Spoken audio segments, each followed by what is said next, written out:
नमस्कार बच्चों, Hindi e learning channel में आपका स्वागत है। प्यारे बच्चों, कैसे हो बच्चों? आज हम पढ़ेंगे शिक्षा निदेशालय के वर्कशीट नंबर 8 क्लास 8 विषय हिंदी और पाठ का नाम है बस की यात्रा। तारीख 20 अक्टूबर 2020। सबसे पहले बच्चों, आप यहाँ पे अपना नाम लिखें और अपने कक्षा अध्यापक का नाम लिखें। प्यारे बच्चों, ये जो पाठ है बस की यात्रा, ये हरिशंकर परसाई जी ने लिखा है एक व्यंग्यात्मक रूप में। आइए शुरू करते हैं। एकाएक बस रुक गई। मालूम हुआ कि पेट्रोल की टंकी में छेद हो गया। लेखक कहता है कि एकदम बस रुक गई और पता लगा कि जो पेट्रोल की टंकी थी उसमें क्या हो गया, छेद हो गया। ड्राइवर ने बाल्टी में पेट्रोल निकालकर उसे बगल में रखा और नली डालकर इंजन में भेजने लगा जुगाड़ से। जो पेट्रोल निकल रहा था वो किस में भर लिया? बाल्टी में। और बाल्टी में भर के उसे नली से इंजन में भेजने लगा। अब मैं उम्मीद कर रहा था कि थोड़ी देर बाद बस कंपनी के हिस्सेदार इंजन को निकालकर गोद में रख लेंगे और उसे नली से पेट्रोल पिलाएंगे, जैसे माँ बच्चे के मुंह में दूध की शीशी लगाती है। तो बच्चों, यहाँ पर कुछ शब्द आए जो हाईलाइट हुए हैं, जैसे एकाएक। एकाएक का मतलब होता है अचानक। अचानक क्या हुआ? बस रुक गई। दूसरा शब्द आया है उम्मीद। उम्मीद भी आशा। अब मैं उम्मीद कर रहा था, कौन कर रहा था? लेखक, कि थोड़ी देर बाद बस कंपनी के हिस्सेदार हैं वो इंजन को निकाल के गोद में रख लेंगे और उसे नली से पेट्रोल पिलाएंगे, जैसे माँ अपने बच्चे को दूध शीशी से पिलाती है। बस की रफ्तार अब 15-20 मील हो गई। बस की जो गति है वो 15-20 मील। मील मतलब 1760 गज की दूरी 1 मील में होती है। मुझे उसके किसी हिस्से पर भरोसा नहीं था। ब्रेक फेल हो सकता है, स्टीयरिंग टूट सकता है। प्रकृति के दृश्य बहुत लुभावने थे। जब मैं बस में बैठा था तो मुझे उस पर भरोसा नहीं हो रहा था, उसके किसी भी हिस्से पे। इतनी जर्जर अवस्था में थी वो बस कि मुझे लग रहा था कि कभी इसका जो ब्रेक है फेल हो सकता है और इसकी स्टीयरिंग भी टूट सकती है। दोनों तरफ हरे भरे पेड़ थे जिन पर पक्षी बैठे थे। खिड़की से मैं देख रहा था कि दोनों तरफ हरे भरे पेड़ थे और उन पर पक्षी बैठे थे। मैं हर पेड़ को अपना दुश्मन समझ रहा था। जो भी पेड़ आता, डर लगता कि इससे बस टकराएगी। लेखक को यहाँ पर जो पेड़ हैं वो कैसे लग रहे हैं? दुश्मन की तरह लग रहे हैं। क्यों लग रहे हैं? क्योंकि वो उसको तो डर था कि बस इतनी जर्जर अवस्था में थी कि कहीं इससे टकरा नहीं जाए, इसलिए उसको दुश्मन लग रही थी। वह निकल जाता तो दूसरे पेड़ का इंतजार करता था। झील दिखती तो सोचता कि इसमें बस गोता लग जाएगी।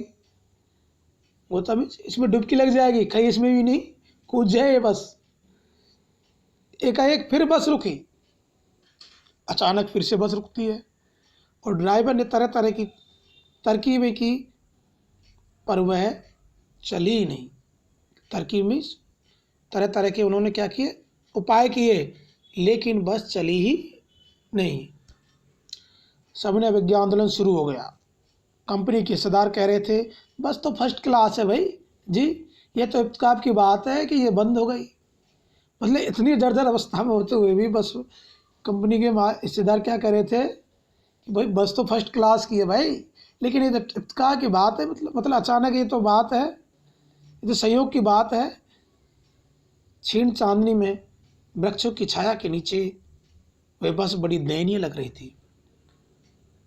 वह बस क्षीण मीन्स कमजोर, चांदनी, वृक्षों की छाया के नीचे वो दयनीय स्थिति बेचारी लग रही थी। लगता जैसे कोई वृद्धा थक कर बैठ गई हो। मतलब कोई बूढ़ी औरत थक कर बैठ गई, भाई अब नहीं चला जा सकता। तो लेखक ने वृद्धा किसके लिखा गया है? किससे तुलना करिए? वृद्धा की बस से।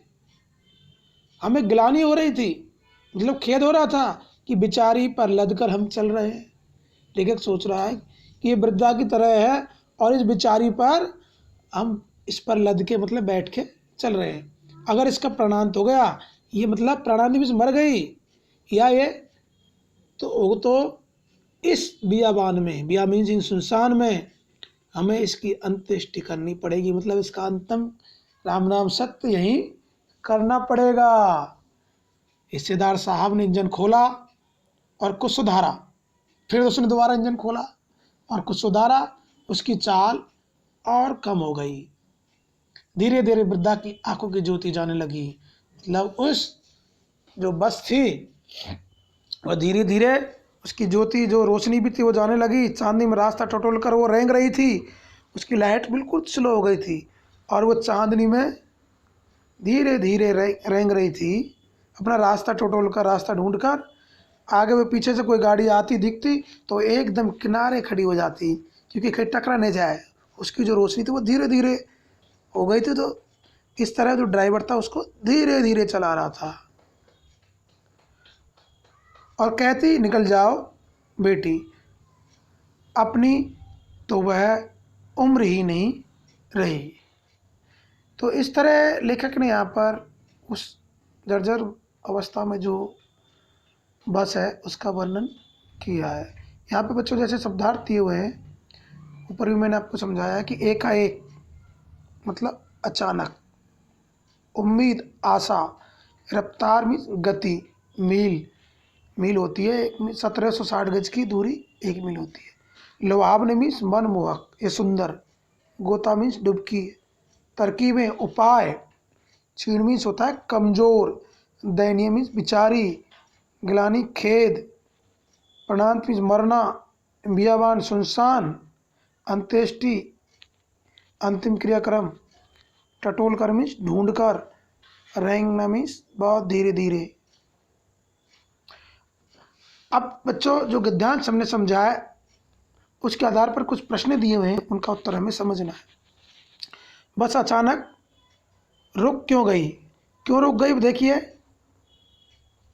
यहाँ पर हम गद्यांश से प्रश्न ढूंढने का बच्चों प्रयास करेंगे, और हमने पहले समझा भी है कि बस एकाएक रुक गई, अचानक रुक गई।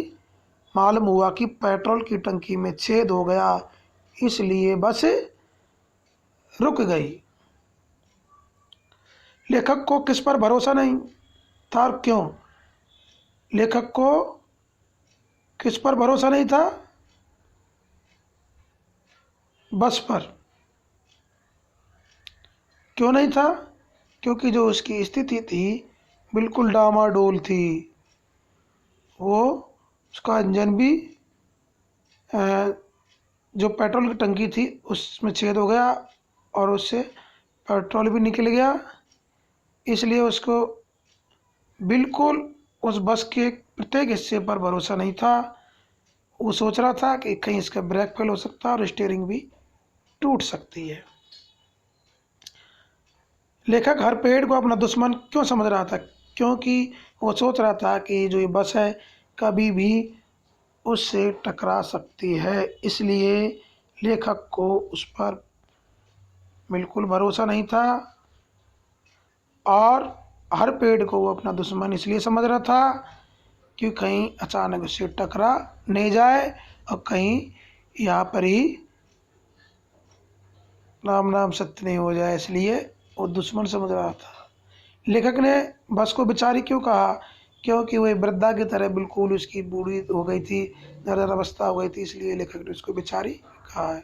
बस की तुलना वृद्धा से क्यों की गई है? अपने शब्दों में लिखियो कि जैसे वृद्धा अवस्था में कोई भी बूढ़ी औरत हर थोड़ी देर में थक जाते हैं या उसके शरीर कमज़ोर हो जाता है, उसके अंग काम नहीं करते हैं प्रत्येक हिस्सा, इसी प्रकार जो बस थी वो वृद्धा की तरह हो गई थी।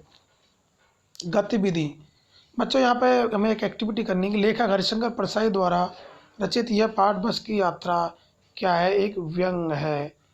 और व्यंग यानी जब बातों को सीधे रूप में न रखकर इस प्रकार घुमा पर कहा जाए कि बात बुरी भी नहीं लगे और समझ भी आ जाए। इस पाठ में भी बहुत से वाक्य व्यंग्य के रूप में कहे गए, जैसे बस डाकिन है। डाकिन में बस डाकिन, डरावनी। बस को देखा तो श्रद्धा उमड़ पड़ी। अब आप इस पूरे पाठ में ऐसे और वाक्य ढूंढ कर लिखिए जिनमें व्यंग्य हो। आप इस पाठ पर आए अब तक के कार्यपत्र को अथवा पाठ्य पुस्तक की सहायता भी ले सकते। इससे पहले जो हमने वर्कशीट पढ़ी है उनकी सहायता से भी हम जो भी प्रश्न है, या पाठ्य पुस्तक में जो आपके पास बुक मिली है बच्चों या स्कूल से, उसमें भी आप देखिए और ऐसे व्यंग्य वाले शब्द ढूंढिए। प्यारे बच्चों, अगर आपने अभी तक हमारा ये चैनल सब्सक्राइब नहीं किया हिंदी लर्निंग, तो सबसे पहले सब्सक्राइब करें और अपने दोस्तों को ये वीडियो शेयर करें। धन्यवाद। अपना ख्याल रखें। और नीचे बच्चों एक संदेश दिया हुआ है कि कोविड-19 के विरुद्ध लड़ाई में सुरक्षित रहने के लिए मास्क पहने, मतलब मास्क पहनना इस वक्त बहुत ही ज़रूरी है। धन्यवाद।